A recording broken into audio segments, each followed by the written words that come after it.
Hey guys, tonight we drift into one of those oddly long stories that history sometimes forgets to wrap up neatly. Picture this: damp night air clinging to your skin, the briny scent of the North Sea mixing with the Atlantic breeze, and the sleepy hum of waves brushing against rocky coves. Somewhere in the dark, gulls shriek and settle, not realizing they recircling the edges of a war that technically lasted 335 years. Yes, you heard that right, longer than the United States has even existed, and almost nobody fired a shot. You probably won't survive this. At least not without yawning yourself into a nap first. So before you get comfortable, take a moment to like the video and subscribe, but only if you genuinely enjoy what I do here. And if you want to make me smile, drop your location and the local time you're watching in the comments below. Now, dim the lights, maybe turn on a fan for that soft background hum, and let's ease into tonight's journey together. You're standing in the middle of two worlds, the tidy canals and bustling ports of the Netherlands on one side, and the rugged, wind-whipped Isles of Scilly off the coast of England on the other. Both seem quiet in the moonlight, but beneath that hush run centuries of tangled trade, politics, and grudges. It all began back in the late 1500s, when the Dutch decided they'd had enough of being bossed around by the Spanish crown. They didn't just mutter complaints into their ale, they rose up, sparking what we now call the 80 Years' War. And here's where England wades into the picture. Like that friend who says they allow, just help move one couch and ends up redoing your whole apartment. Queen Elizabeth I saw a chance to annoy Spain by helping the Dutch, lending ships and men to keep the rebellion alive. That's the mainstream historical fact, England quietly boosting the Netherlands in their fight for independence. But here's the quirky tidbit. Many of those official helpers were basically freelancers, merchants, pirates, or, as they preferred, privateers. Imagine a guy with a ship and a sword being told, "Sure, you can loot Spanish cargo, just don't forget to share." It's the 16th century equivalent of gig work, only with more cannons and less job security. As the Dutch fought on, English harbors turned into halfway houses for rebel fleets. Taverns buzzed with sailors swapping gossip about blockades and storms. Meanwhile, the Isles of Scilly, those tiny dots southwest of Cornwall, sat like lonely spectators at a boxing match. Remote, poor, and mostly concerned with fishing and farming, the islanders still felt the ripples of these big wars. They provided shelter to whichever navy happened to need it, sometimes willingly, sometimes not. Historians still argue whether the Scillonians leaned more toward loyalty to the English crown or simple survival instincts. But either way, their rocky bays became temporary safe harbors in storms, both natural and political. Now, here's where the war that lasted 335 years begins to stretch into place. The Dutch and English tangled again and again over trade routes, colonies, and fish rights. Every squabble layered on top of the last, until eventually someone lost track of which treaties had been signed, who was forgiven, and oops, who was technically still at war. The Isles of Scilly, by a bizarre twist of timing, got left hanging. Picture yourself trudging along a Dutch dockside in 1651. Ships creak at anchor, their masts stabbing into the night sky like a forest of spears. Sailors curse the cold as they load powder and dried fish. Word drifts in. Royalists holed up in Scilly have been raiding Dutch shipping, and the Dutch government has had enough. They declare war on the Isles of Scilly. Not England, not Cornwall. Just those little windswept rocks at the edge of the map. And then almost nothing happens. A declaration without a battle. A war without bloodshed. Like someone dramatically slamming down a chess clock but refusing to move a piece. Nobody really remembered to end it. So while wars raged, empires rose and fell, and ships evolved from sail to steam to steel. The paperwork for this tiny conflict sat gathering dust. Of course, nobody on Scilly lost sleep over it. Islanders kept farming potatoes, pulling pilchards from the sea, and salvaging the occasional wreck when a storm drove some poor merchantmen onto the rocks. To them, being at war with the Netherlands was about as relevant as being at war with Mars. Yet, the idea of this forgotten war drifted quietly through history, a loose thread never pulled. And that's where you're going tonight, following that thread through centuries of naval squabbles, trade rivalries, and the strange ways history sometimes just forgets to turn off the lights. You trudge into the foggy dawn of the late 16th century, where rebellion simmers like a kettle left too long on the fire. Spain, vast and wealthy, stretches its grip across Europe, and the Low Countries, the place we now call the Netherlands and Belgium, are caught under its heavy boot. Philip II, the Spanish king, believes in control, order, and a good deal of Catholic orthodoxy, while the Dutch merchants and townsfolk are quietly thinking, you know what? We'd rather not.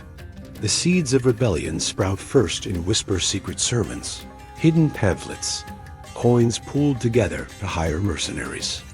But soon, those whispers swell into riots and battles. The 80 Years' War erupts, and suddenly every Dutch port and canal becomes a chessboard for survival. You walk along the quay at Amsterdam and hear the grumble of carpenters hammering together makeshift warships. Fishing boats are refitted with cannon.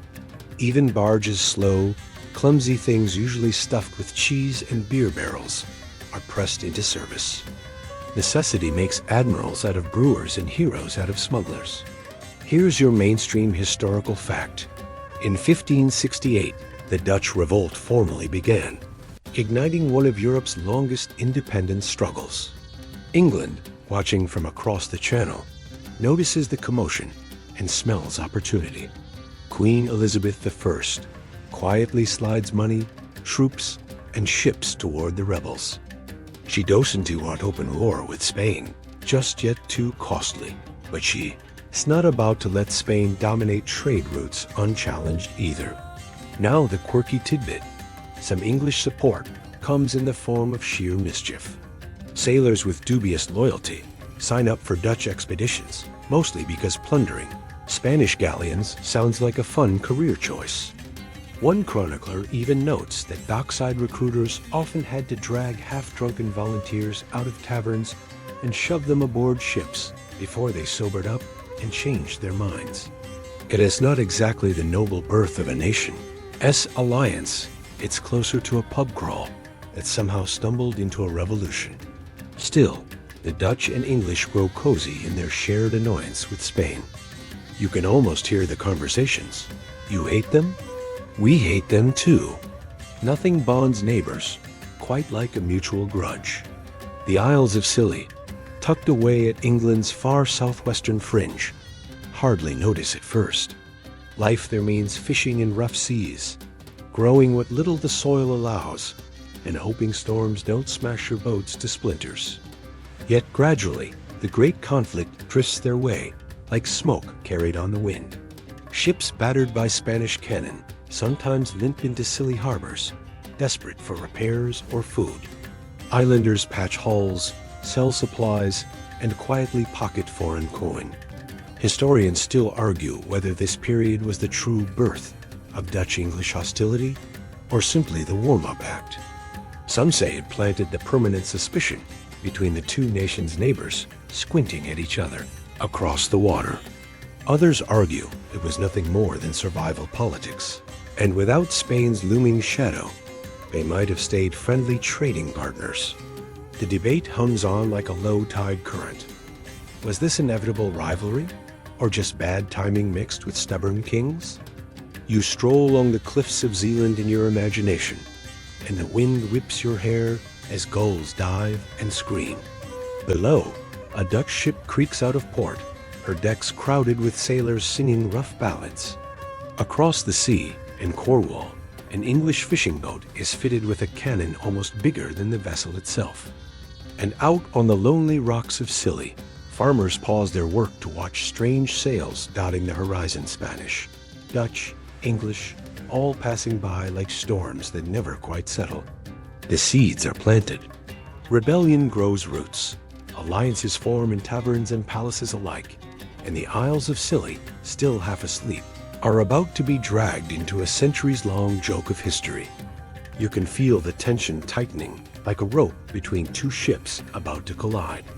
You lean on a salt-stained rail, watching the harbor at dawn fill with creaking timbers and the rhythmic splash of oars.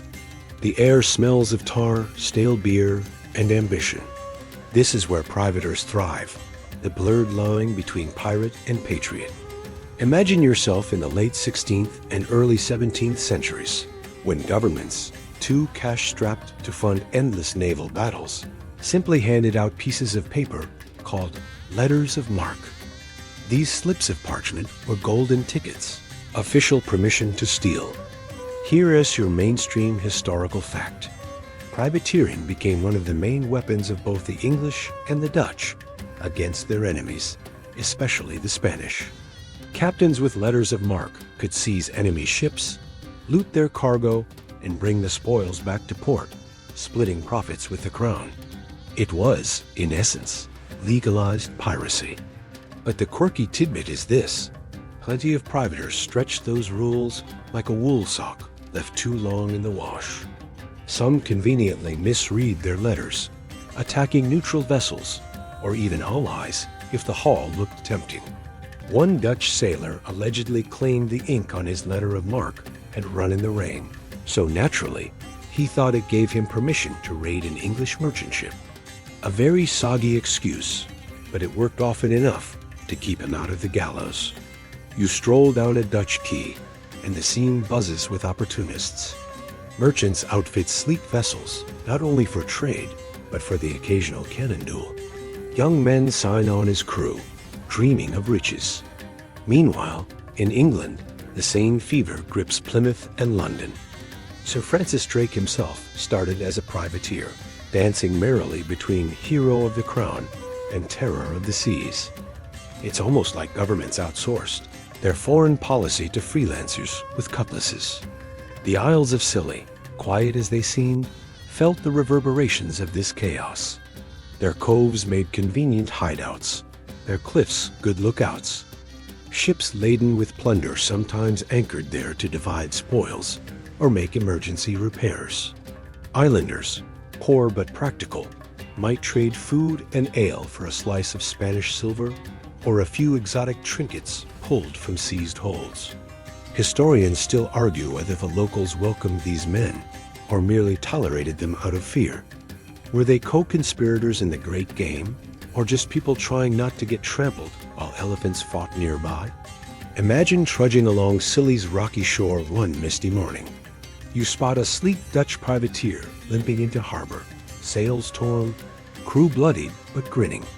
They haul out barrels of spice, bolts of cloth, and maybe even a chest of coin. Children peek from behind stone cottages as rough men swagger into the tavern. Somewhere, an island farmer sighs and hopes they'll leave without burning down the hayricks. Meanwhile, back in the halls of power, this system of half-pirates and paper permissions spins out of control. England and the Netherlands share enemies now, but you can feel the undertow of rivalry. What happens when both nations, addicted to the thrill of sanctioned plunder, start eyeing each other's trade routes? The seas are only so wide after all. And so, as you drift deeper into the story, you realize every cannon fired from a privateer as deck didn't just echo across the waves. It planted resentment, suspicion, and grudges that would last generations. The paper shields of letters of marque may have kept men out of prison, but they couldn't keep nations out of conflict. You stumble through the smoke and confusion of the 1640s, when England isn't so much a united kingdom as a family dinner gone horribly wrong. Civil war rages between royalists loyal to King Charles I and parliamentarians who would really prefer the king stay in his lane. The Isles of Scilly, tucked away off Cornwall, become one of those odd corners of the map where history digs in its heels and says, "Fine, I'll stay here and cause trouble." Here is the mainstream historical fact. The Isles of Scilly turned into a royalist stronghold during the English Civil War. When mainland defeats piled up, Royalist forces retreated to this rugged archipelago. For them, Scilly offered shelter, strategic position, and the faint hope of striking back across the seas. Now for the quirky tidbit. The Royalist navy in Scilly began attacking Dutch merchant ships, despite the Netherlands technically being neutral. Imagine that tiny, storm-lashed islands suddenly playing host to a fleet, acting like cranky wasps. Dutch merchants, used to worrying about Spain, suddenly found themselves ambushed by a handful of desperate royalists who really just needed supplies, loot, and maybe a distraction from the fact that their cause was sinking faster than a leaky fishing boat. You trudge across the island paths in your mind, sea spray on your cheeks, and heather crunching underfoot.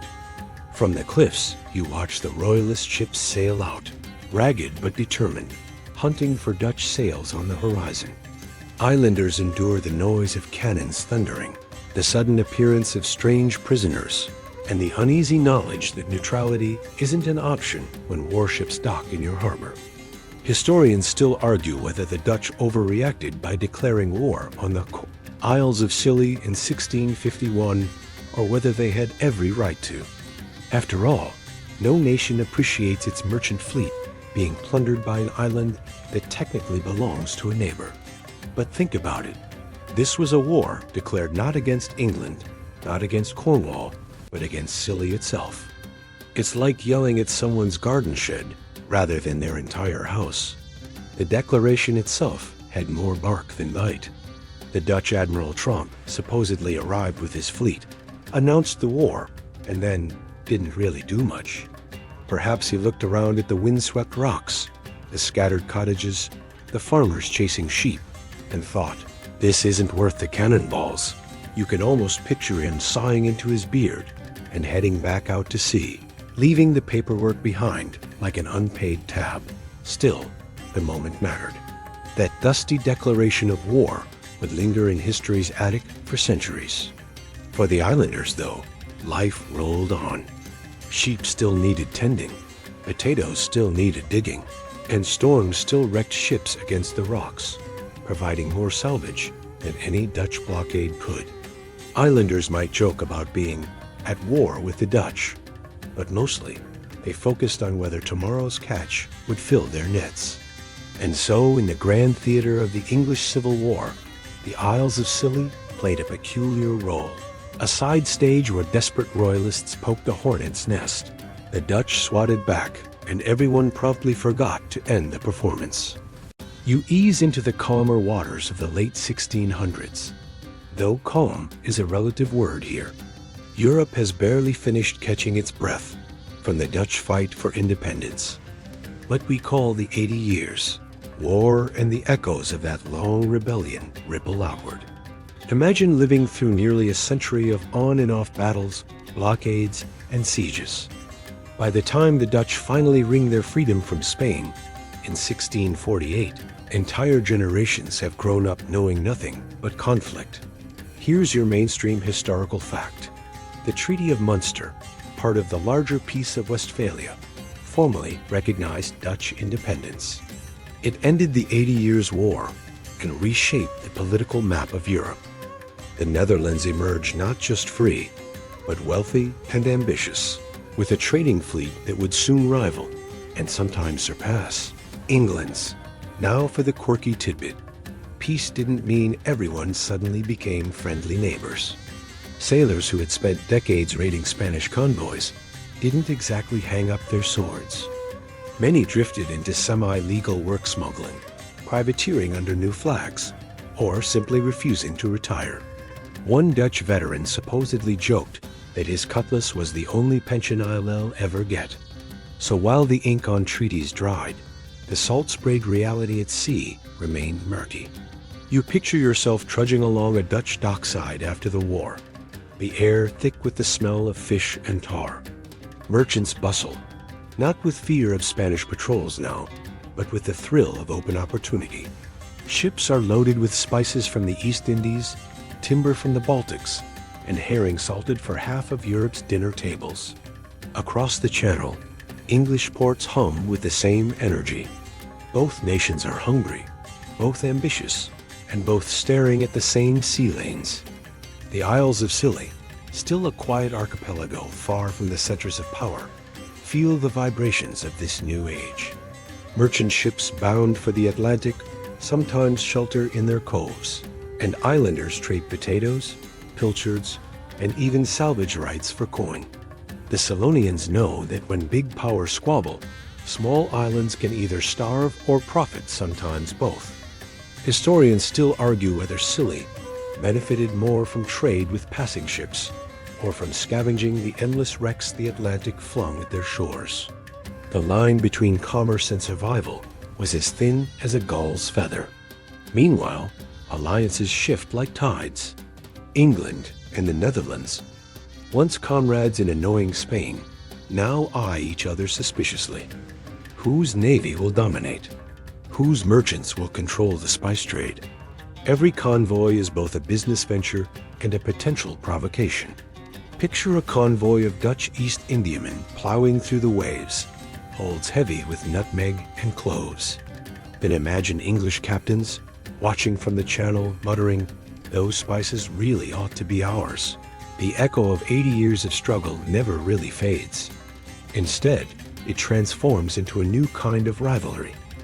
Not about freedom from Spain, but about dominance over the oceans. And caught somewhere in the middle, perched on its granite rocks, the Isles of Scilly keep one wary eye on the horizon, knowing that the world's great powers have a habit of dragging even the smallest places into their quarrels. You stand on a deck slick with spray, the wind tugging at your hair, the smell of powder hanging in the air. The year is 1652, and patience has finally snapped. The Dutch and the English, no longer bound by their old alliance against Spain, are now glaring at each other over trade, territory, and sheer pride. The First Anglo-Dutch War bursts into being like a squall that nobody bothered to predict. Here is the mainstream historical fact. The First Anglo-Dutch War, 1652 to 1654, was fought almost entirely at sea. England's newly reformed navy, shaped by Oliver Cromwell's Commonwealth, squared off against the seasoned merchant warriors of the Dutch Republic. This wasn't about dynasties or kings anymore. It was about trade routes, tariffs, and who got to boss around the sea. Now for the quirky tidbit. The spark came partly from flag etiquette. Yes, flags. English commanders insisted Dutch ships dip their flags in salute whenever they met. The Dutch, famously thrifty and stubborn, weren't in the mood for symbolic bowing. One clash escalated, tempers flared, and suddenly ships were firing broadsides instead of exchanging polite nods. Imagine two drivers honking over who had right-of-way, only instead of car horns, it's 30-pound iron cannonballs. You trudge along the English docks in your imagination, and the atmosphere is electric. Shipwrights hammer together sleek frigates. Gunners practice drills until their ears ring. And Cromwell's government pours money into a navy it hopes will keep the Dutch in check. Across the sea in Amsterdam, merchants mutter into their ledgers, but shipyards are just as busy, and admirals like Martin Trump and Michel de Ruyter prepare to prove that trade wealth can be defended with steel and sail. The Isles of Scilly, still smarting from their odd position, as technically at war with the Dutch, thanks to that 1651 declaration, find themselves sitting uncomfortably close to the action. Dutch fleets sail through the Channel. English squadrons swarm out of Plymouth and Portsmouth, and sometimes, just sometimes, battered ships limp into Scilly harbors. Islanders patch sails, haul water, and whisper about the distant thunder of naval battles. Historians still argue whether Scilly served more as a neutral pit stop or as an informal outpost of the English war effort. The records are patchy, like waves erasing footprints on the sand. Close your eyes and listen. The crash of broadsides at the Battle of Dungeness, where Trump's Dutch fleet stunned the English. Then the roar of the Battle of Portland, a 3-day struggle that left wrecks scattered like driftwood. Cannons thunder, timbers groan, sailors shout prayers or curses, and through it all, The sea keeps rolling, indifferent to human ambition. And yet, as fierce as it seemed, the First Anglo-Dutch War ended not with one side obliterating the other, but with exhaustion. Both nations realized that endless fighting drained more silver than it gained. The Treaty of Westminster in 1654 patched things up, at least for the moment. England got its salute requirement, the Dutch kept much of their trade, and the Isles of Scilly remained awkwardly, hilariously, still at war on paper. So as you lean against the rail of that imagined ship, the wind cold on your face, you realize that this first clash was less about hatred and more about two powerful neighbors learning they couldn't both fit comfortably on the same maritime throne. And with neither ready to yield, you know this is just the opening act. The rhythm of the seasons dictates your life, and in the long stretch of summer, you begin to notice the subtle ways in which your village is bound to the land. The soil is your master, as much as the laird or the church ever could be. Every furrow plowed, every seed sown, is part of a larger cycle that you cannot control but must accept. When the rains are generous, your crops push through the earth with vigor, and you dare to hope for a winter where your children's bellies will stay full. But when the sky withholds its blessing, the earth cracks, and each stalk that withers feels like a death sentence in slow motion. You watch the sky with anxious eyes, praying for clouds that sometimes never come. The heat of summer brings both bounty and suffering. The long days mean longer hours in the fields, your back bending until it feels like it might break. Sweat runs down your spine, and gnats swarm around your face, biting until your skin is raw. Yet there is no escape. The steward ensures that no one shirks their work, and the fear of fines or worse keeps every peasant at their post. Children help where they can, chasing birds from the crops or hauling water from the stream, their little bodies already learning the burdens of toil. You watch them and wonder if this endless labor is all they will ever know. A part of you aches for them, but another part accepts that this is simply the way of things. The laird, meanwhile, rarely appears in the fields. His presence is felt instead through the demands delivered by his steward. You owe not only grain, but also labor, repairing roads, mending fences, or cutting timber for the manor. Even on days when your own land calls for attention, you are dragged to serve his needs. Resentment festers quietly among the villagers, whispered in hushed tones when the steward is out of earshot. But open defiance is unthinkable. The laird's word is law, backed by men-at-arms whose swords gleam brighter than any scythe. You have seen enough punishment to know what happens to those who forget their place. Still, in the evenings, when the sun finally dips below the hills, life softens. Families gather in the commons or around small hearths, sharing bowls of pottage and crusts of bread. Laughter rises, stories are told, and songs are sung. The flicker of firelight makes the hardships fade, if only for a while. In those moments, you remember that you are not alone in your suffering. The community itself is your strength. Neighbors help neighbors, lending tools, sharing food, or tending to one another's children. Without such bonds, life in the glens would be unbearable.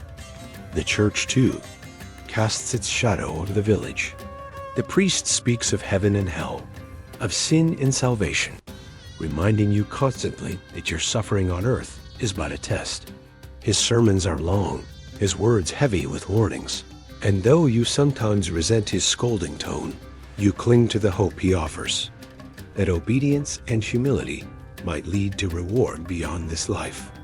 The church bell tolls in the distance, marking hours that pass more slowly when you labor in the fields, yet it also gives shape to your days. Baptisms, marriages, funerals, the rhythm of your life is woven into its rituals.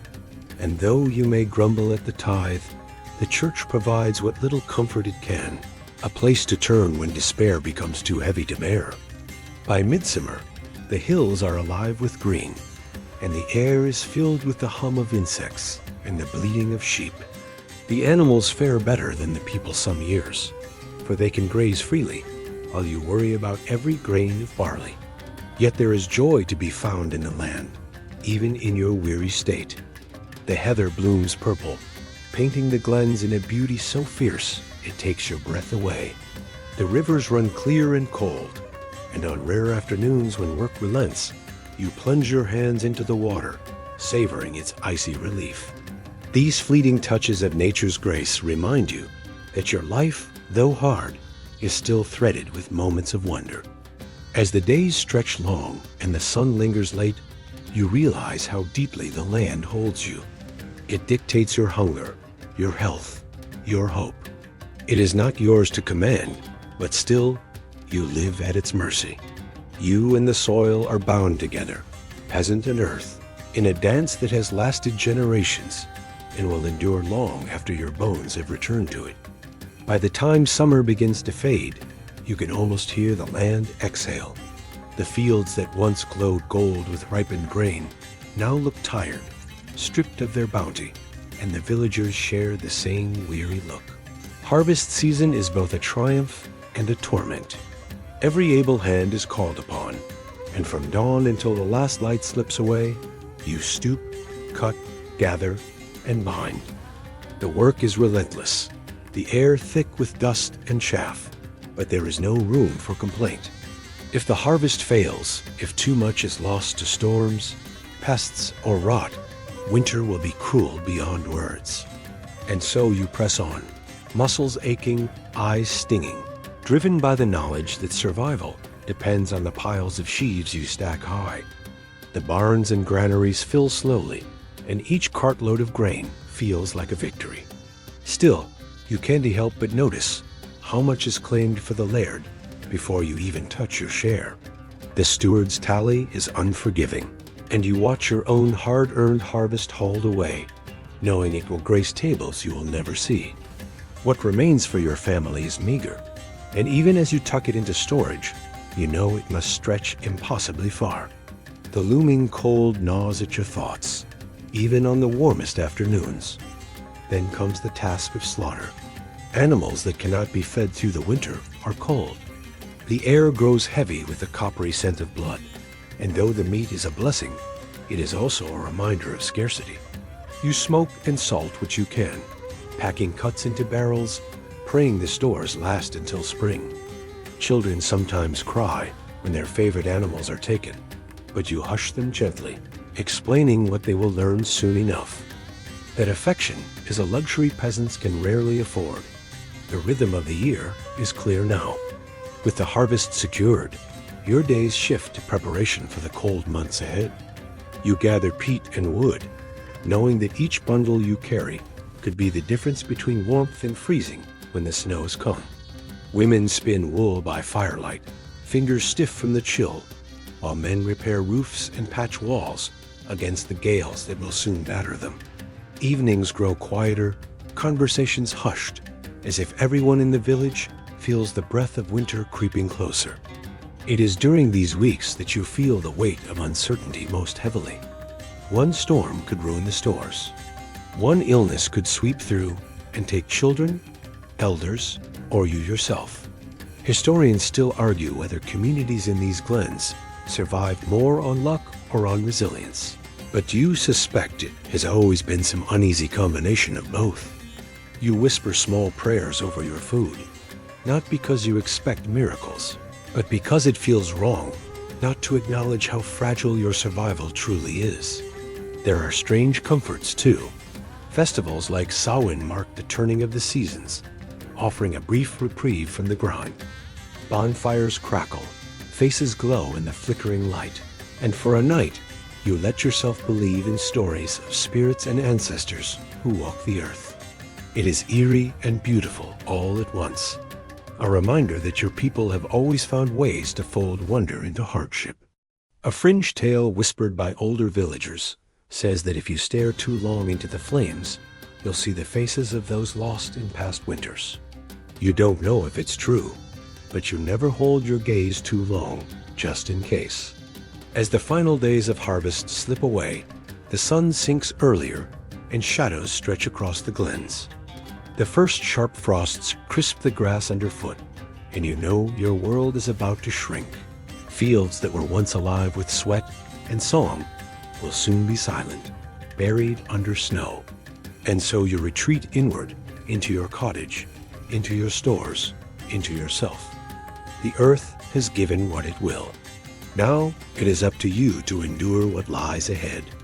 The first snows arrive not with a roar, but with a whisper.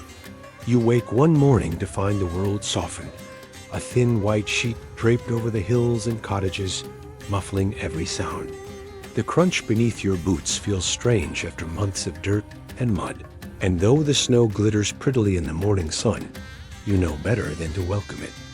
Snow means isolation. Snow means hunger if the stores don't hold. Snow means your life has been reduced to a single question. Will what you've gathered be enough? Winter slows you down whether you want it to or not. The fields are useless. The animals huddle close, and the once bustling paths between cottages grow empty. Days are spent inside, where smoke curls thick from peat fires, and the air is sharp with the smell of wool, drying herbs, and the faint tang of salted meat. The hearth becomes the heart of your home. You sit close, hands stretched toward the flames, grateful for the warmth, even as the smoke stings your eyes. Children crowd around too, playing small games with bones, stones, or bits of wood. Their laughter a rare spark of joy in the long dark. Food is rationed carefully. Porridge grows thinner by the week, and you sometimes chew slowly just to trick your stomach into thinking it's full. Meat, precious meat, is doled out sparingly. Bread hardens quickly in the cold, and you soak it in broth to keep your teeth from cracking on it.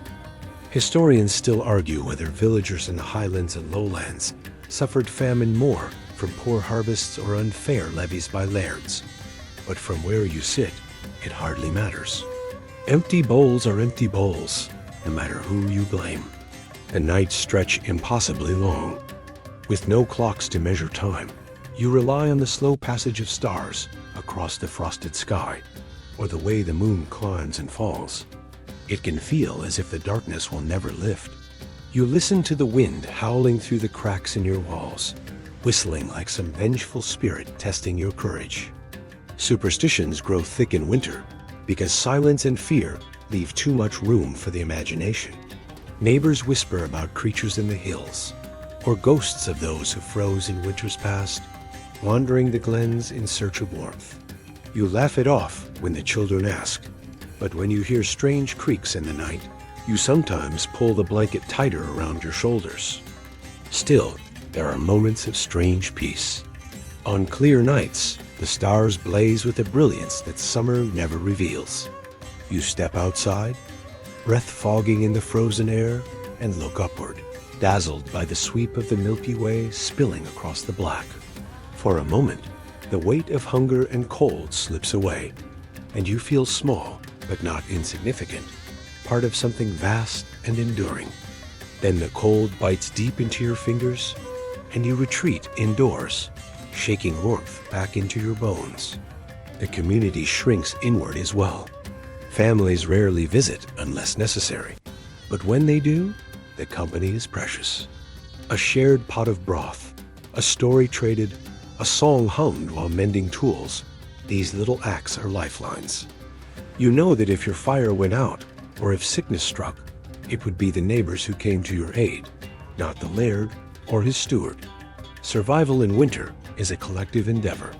Illness, of course, stalks the village like an unseen thief. A cough in one cottage can spread quickly, and with few remedies beyond herbs and prayer, you know how easily it can turn fatal. The priest makes his rounds, murmuring blessings, but even his presence carries a shadow, for he is often called to anoint the dying. Children are most vulnerable, their bodies too small to fight fevers, and the silence that follows when one no longer stirs is a silence that no song can fill. Yet somehow you endure. Each day is a test, each meal a negotiation, each night a gamble against the cold. You mark the slow return of light after solstice with quiet relief, even though the snow will linger for weeks yet. And when the first hint of thaw comes, When the ice on the eaves begins to drip, you feel a cautious hope stir in your chest.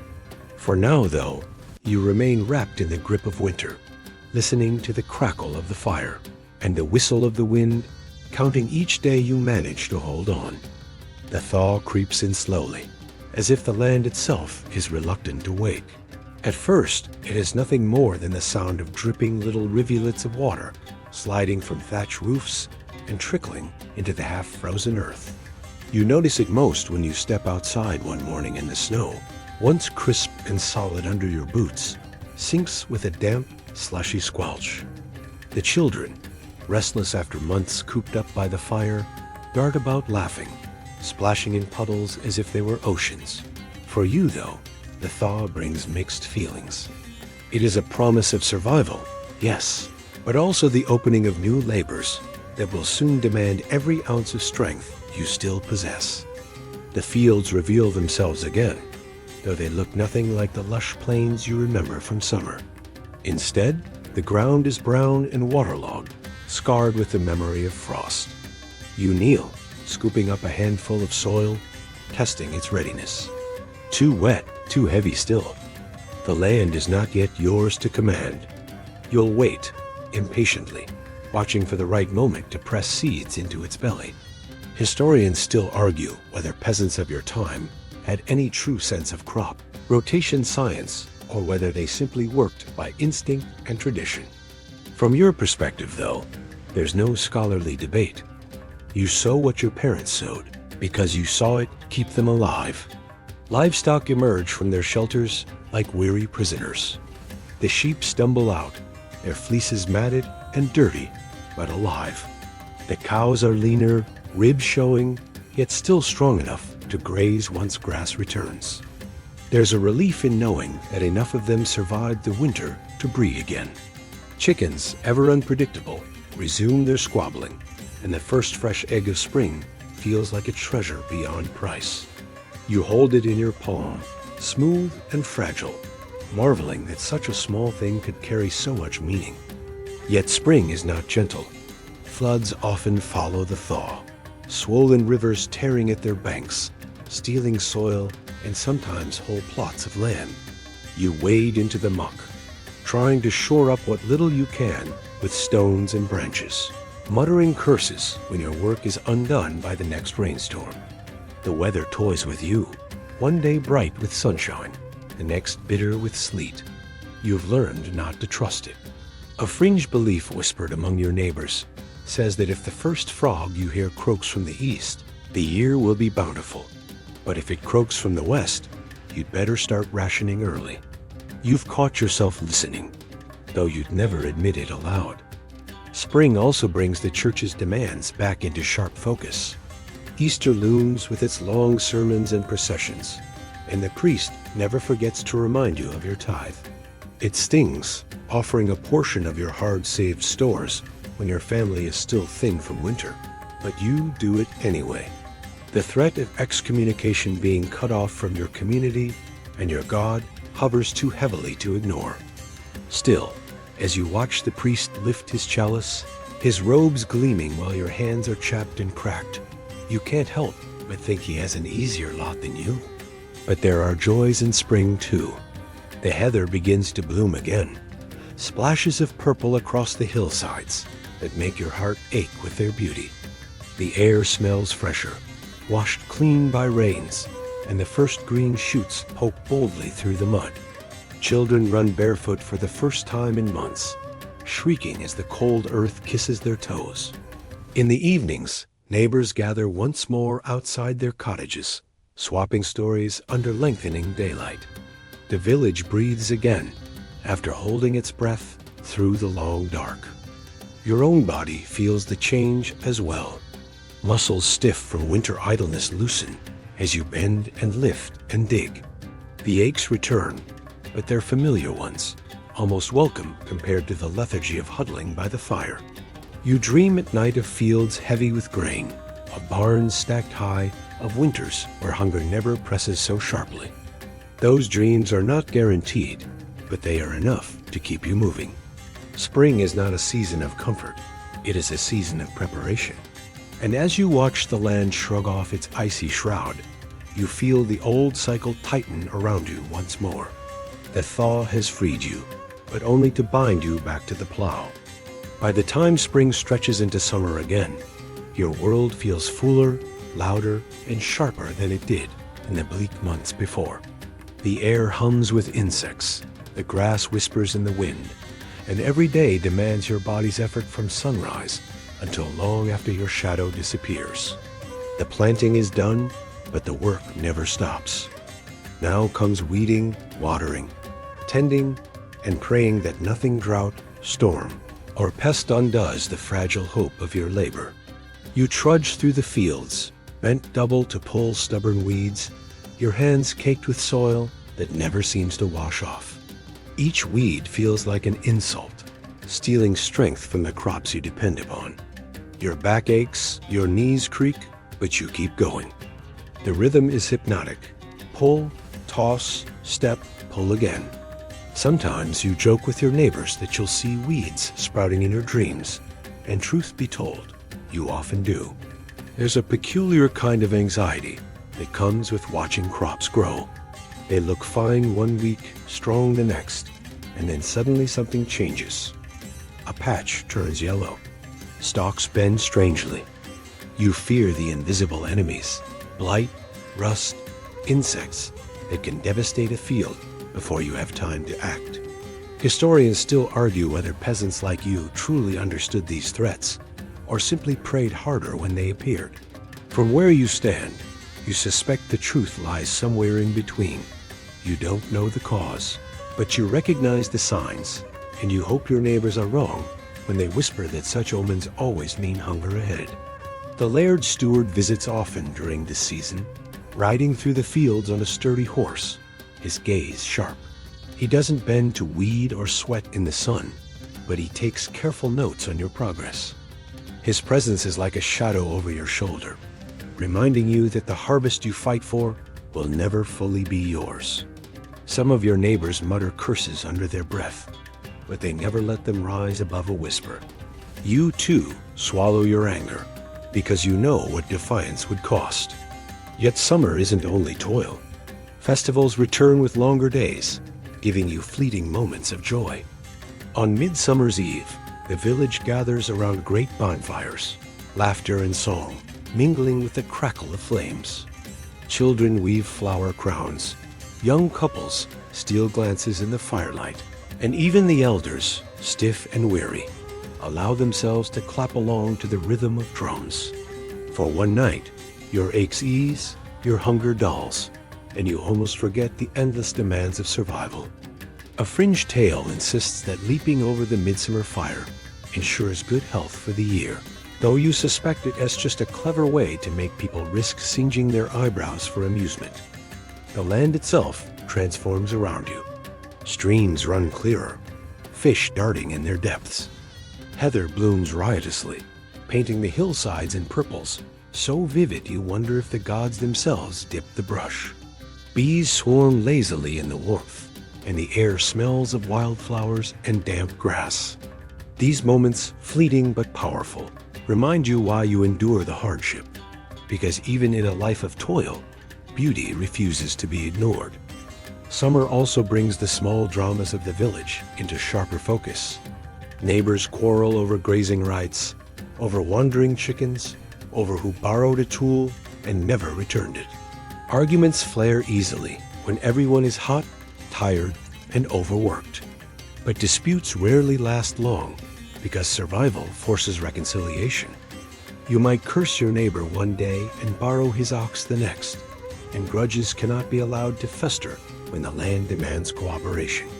By late summer, the crops sway tall and heavy in the breeze. Your heart lifts each time you see them, though caution keeps you from celebrating too soon. Anything can still happen: storms, fires, or the sudden appearance of raiders on the horizon. You live with this constant uncertainty, the knowledge that security is always one bad season away from collapse. And yet, as you stand in the fields with the sun on your face, listening to the rustle of grain like a whispered promise, you dare to believe that this year might be kinder. Summer is a season of contradiction. It gives you hope, but it never lets you rest. It offers beauty, but it hides danger. And as you collapse into bed each night, muscles sore, skin burnt, you know one thing for certain. Summer may feed you, but it will never let you forget the price of survival. Autumn creeps in almost imperceptibly, as though the world is exhaling after the long, relentless stretch of summer. The light softens, the evenings grow cooler, and the fields whisper that their time of giving is nearly done. For you, autumn is not a season of leisure, but of reckoning. It is the point where the year either justifies your toil or betrays it. The harvest begins again, and this time you know exactly what's at stake. Each sheaf of grain cut, each bundle carried to the barns, is a tally mark in your ledger of survival. You bend low, sickle in hand, the rhythm so ingrained in your body, it feels almost automatic. Yet beneath the routine thrums a constant anxiety. Will there be enough? Will the steward, smug as ever, take too much? You can't help but measure every bushel against the looming cold. The village is a hive of activity. Men, women, and children all labor together, voices rising in calls and songs to drown out the monotony. Cartwheels creak, threshing flails beat a steady rhythm, and dust fills the air, clinging to your throat until you cough. Your hands blister, but you bind them tightly with rags, because the work doesn't wait for your comfort. If you falter, the harvest doesn't pause. And if the harvest falters, winter will devour you without hesitation. There's an odd kind of joy, too, in seeing the barns fill. Grain sacks pile higher, meat is salted and hung, and root vegetables are buried deep in pits lined with straw. Each addition to the stores is a small victory, one that makes you breathe a little easier. Still, you know better than to celebrate too loudly. Historians still argue whether medieval peasants were more anxious about bad harvests or the taxes that followed them. But you feel both weights pressing equally on your shoulders. The laird's claim arrives first, of course. The steward rides in, tallying with infuriating precision, ensuring his master's granaries swell before yours are even half full. Watching him haul away cart after cart of the grain you bled for is like watching your lifeblood drain. The injustice burns in your chest, but what can you do? You've seen what happens when villagers protest. Punishments are swift, and no one wants to risk their family's survival for a stand that will almost certainly fail. And so you bow your head, teeth clenched, and pray your remaining share will be enough. Autumn is also a season of rituals. The church marks Michaelmas with processions and prayers, giving thanks for the harvest while reminding you, yet again, of your spiritual debts. The priest's words echo in the cool air, heavy with warnings about wastefulness and sin. You listen, nodding dutifully, though your thoughts wander to the granary and whether the mice have already found a way inside. Yet alongside the piety and toil, autumn has its celebrations. After the final sheaves are gathered, the village holds a feast modest by noble standards, but rich to you. Tables groan under the weight of bread, cheese, and roasted meat, and for one glorious night, you eat until your belly protests. Ale flows, songs fill the air, and laughter rings out beneath the fading stars. It is a moment of release, a collective sigh after months of labor. Even the laird sometimes deigns to appear, accepting your gifts with a nod before retreating to his manor, leaving you to your brief joy. Quirky traditions persist too. Some villagers bury the last sheaf of grain at the edge of the field, a gift to the earth in hopes it will bless the next planting. Others tie corn dollies from straw, hanging them in their cottages as charms against hunger. You don't know whether these rituals truly help, but in a world where survival balances on a knife's edge, you don't dare dismiss them. The evenings grow darker, and smoke curls from every chimney as families retreat indoors. The smell of peat and wood smoke drifts across the village, mingling with the sharp bite of cold air. You know the cycle well by now. The harvest is done, the stores are counted, and the long wait begins again. Autumn is a season of reckoning, but it is also a season of fleeting abundance. For a few precious weeks, you taste plenty. And as you lick the grease of roasted meat from your fingers at the harvest feast, you let yourself believe, just for tonight, that perhaps this winter will be kind. Winter returns, heavier this time, carrying with it the memory of every poor harvest and lean year that came before. The wind hammers against your cottage walls, whistling through the cracks in the thatch as if testing your resolve. Frost creeps along the edges of windows, delicate white lace that hides the harsh reality outside. You pull your cloak tighter, feeling the cold seep into your bones despite layers of wool and fur. Each morning, you awaken with joints stiff and fingers numb, the fire barely enough to keep the chill from settling in your chest. Food is scarce again. The stores you carefully amassed in autumn are already dwindling, and you ration what remains with painstaking care. Every meal is calculated small spoonfuls of porridge, a thin slice of bread, a morsel of salted meat. Hunger gnaws at your belly, sharp and persistent, and yet you force yourself to eat slowly, convincing your body it has enough. Children cry for food that isn't there, and you soothe them with stories and warmth, hoping they will forget for a while the ache in their bellies. Historians still argue whether medieval peasant winters were truly more deadly than summers. But sitting here, wrapped in blankets and staring at the frozen ground, you understand how merciless cold can be. The livestock, too, suffer.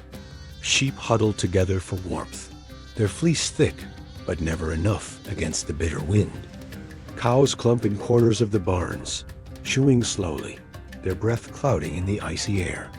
You trudge from shelter to shelter, breaking ice and water troughs, feeding what you can, and hoping nature will be merciful.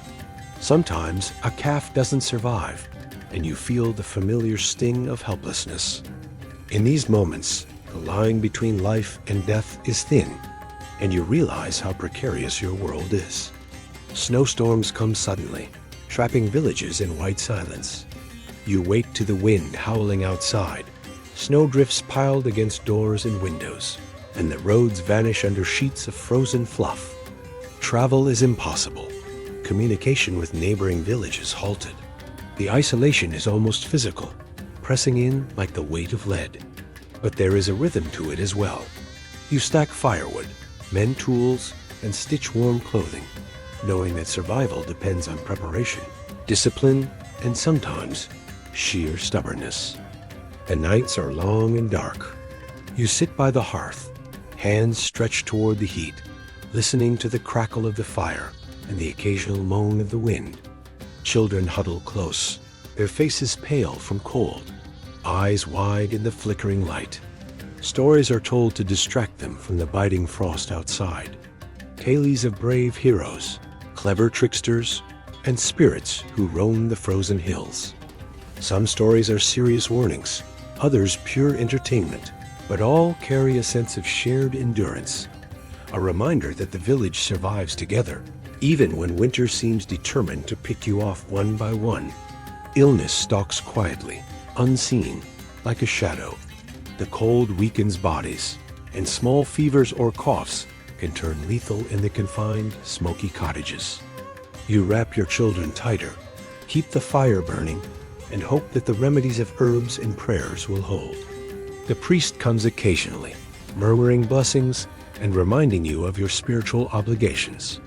His visits are both comforting and unsettling. The sight of him often coincides with the illness of a neighbor, a reminder that death is always near. And yet, in the harshness, you find small victories.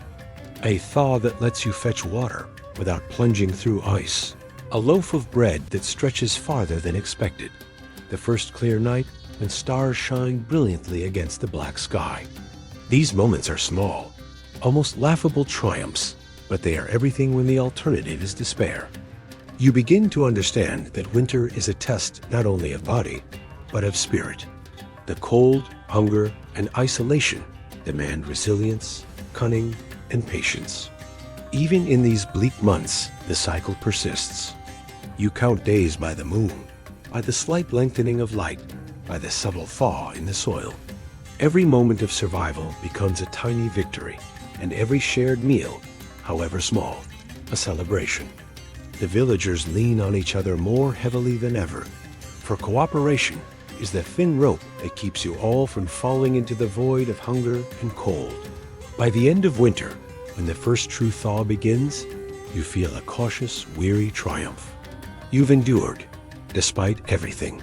The land lies dormant, the snow receding in patches, and the promise of spring looms once more. And as you step outside, toes crunching on icy mud, you feel the fragile thrill of hope. The year is not yet won, but for now, you have survived.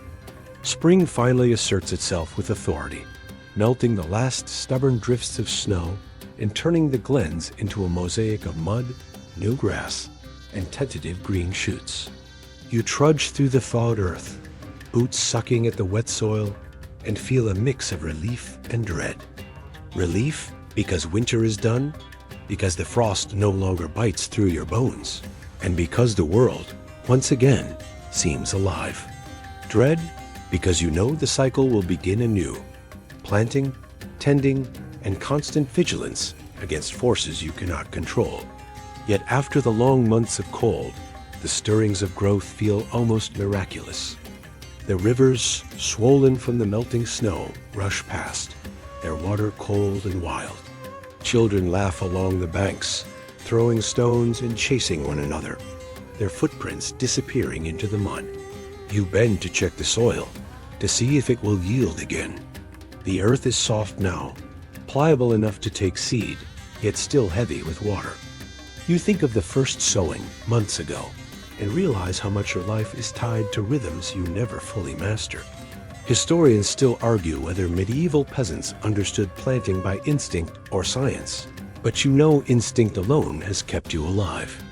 Livestock stir more energetically, leaving their shelters in clusters, bleating and lowing, searching for grass that has not yet grown fully. You lead them to pastures that are still wet and uneven, careful to protect hooves from mud and ice.